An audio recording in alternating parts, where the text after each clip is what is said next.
مساء الخير أحبابي وأعزائي وأصدقائي وكل من شاركني حزني على بابا. والحمد لله بابا بيتمثل للشفاء، والحمد لله بدعائكم ووقفكم جنبي. يا أحلى ناس ليا، يا عزوتي، يا ناسي، يا أجمل مالية في الدنيا. أنا فرحانة بيكم قوي، وفرحانة إن انتوا كلكم كنتوا قلقانين عليا وحسستوني إن ليا ناسي وليا عزوتي فعلا. وإني حققت حاجة، يعني أنا فرحانة. طبعًا أنا كنت زعلانة جدًا وحزينة، بس من جوايا إيه الناس دي كلها اللي بتسأل، إيه كل الكم من الناس اللي بتحبني أوي دي، أنا أستاهل كل ده، والله بقيت يعني كسفتوني وأكلتوني من نفسي حقيقي. يا رب أكون على حسن ظنكم، ويا رب تكونوا فعلًا مبسوطين من فيديوهاتي. النهارده أنا هاتكلم عن حاجة ما اتكلمش فيها لا السوشيال ميديا أبدًا، ولا أي برنامج تلفزيوني للأسف الشديد. العناية المركزة أو كارثة العناية المركزة. الأزمة اللي أنا مريت بيها أنا ووالدي، دخل العناية المركزة والدي، وكانت الكارثة إن مقدم بس أنتِ عشان تدخلي عناية مركزة اللي يطلب منِّك 100.000 جنيه، واللي يطلب منِّك 50.000 جنيه، واللي يطلب منِّك 30.000 جنيه، ده بداية بس إنِّك أنتِ يرضى يدخّلِك. واللي يشوف العناية المركزة كده ويشوف اللي عنده كوفيد، يعني اللي بياخدوا كام مستشفى بتاخد كوفيد تلاقيهم معدودين على الأصابع في مصر كلها. وطبعًا أنت بتستنشق، عايز إن شاء الله تدفع تبيع دهبك وتنقذ أبوك، يعني طبعًا هتبقى في حالة هُم بي الناس دي يعني للأسف الشديد أصحاب العنايات المركزة وأصحاب المستشفيات الخاصة، أنا يعني مش عارفة أقول لهم إيه، يعني استغلال فوق الوصف، استغلال بشع. يعني إيه أنا واحد أبوه والّا أمه مدبوحين يا عيني وعندهم حالتهم حالة، وكفاية اللي هو فيه هم فيه وداخلين قلقانين على والدهم، لأ عبء مادي وعبء نفسي واستغلال في كل شيء. اليوم يقولوا لنا ده هيبقى ب10 وب15، تُفاجأ إنك في آخر اليوم بتحاسب على 30.000 في اليوم الواحد. بتصرف في 14 أو 15 يوم بال250 و300 ألف على والدك أو والدتك أو أي حد دخل العناية المركزة.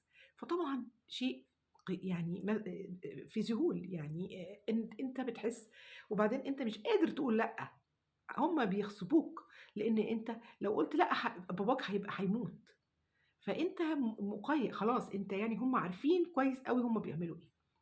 أنا عايزة أعرف فين الرقابة؟ فين الرقابة على تَمَن الأدوية في العناية المركزة؟ فين الرقابة على المستشفيات، وإيه استغلال البشع للسرير في العناية المركزة؟ إيه الاستغلال البشع اللي أنت واحد عيان ومريض، الرحمة فين؟ راحت فين؟ استغلال وعدم رحمة وعدم يعني مش عارفة أقول الطب ده انتهى. إحنا لو بنتكلم على الطب، طبعًا في دكاترة محترمة جدًا، وفي دكاترة من أحسن الناس، لكن أنا باتكلم على اللي أنا عاشرتهم وشُفتهم اليومين اللي فاتوا، أبشع مما الواحد ممكن يتخيل، من الاستغلال ومن انتهاز الفُرَص، ومن إن بيطلّع السعر الحاجة اللي ب100 جنيه يخلّيها ب1000 جنيه، لإنّك عارف إنّك ومتأكد إنّك هتروح وتجيبها عشان خاطر والدك أو والدتك ما ينتهوش، يعني ما يموتوش، لإن طبعًا هم بالضبط أنت روحك في إيدهم. بس يوصل الاستغلال، فين الرقابة؟ أنا عايزة أعرف مين بيراقب العناية المركزة في المستشفيات في مصر، عايزة أعرف أرجوكم وصّلوني للجهة دي، نعمل شكوى يا جماعة، نقول نشتكي. أنا بيبقوا صعبانين عليّا ناس دخلوا مستشفى قصادي وبيقولوا لهم المبالغ البشعة دي ومش عارفين يحطوها، بيرجعوا تاني يروحوا بقى يتصرّفوا يجيبوا أكسجين في بيتهم لأبوهم والّا لأمهم، ويعملوا حاجات في البيت أبوهم وبيموتوا. يعني ليه البشاعة دي؟ النقابات بتُقف جنب الموظف، حلو بيقفوا بس بيدّوك شيء 10% من اللي أنت بتاخده، بالضبط، 10% من اللي أنت بتدفعه، فطبعًا بتدفع كَم كبير جدًا. أنا عايزة أرجوكم، مين المسؤول؟ أنا مش عارفة، نتجه كلنا إن إحنا نعمل وقفة جامدة للعناية المركزة. العناية المركزة في مهزلة، مهزلة، عدم أخلاقية، ما فيش أخلاق، ما فيش استغلال فوق الوصف.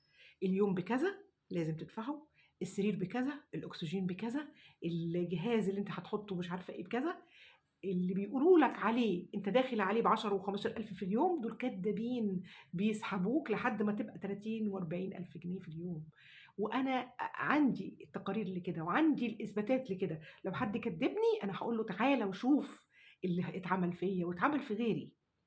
أرجوكم انتبهوا إن إحنا في خطر، وإن العناية المركزة في مصر لازم لها رقابة، ولازم لها وقفة لينا جميعًا، زي لازم هيبقى لينا وقفات كتير أوي في حاجات كتير في مصر لازم تتغيّر، ولازم يكون ليها رقيب.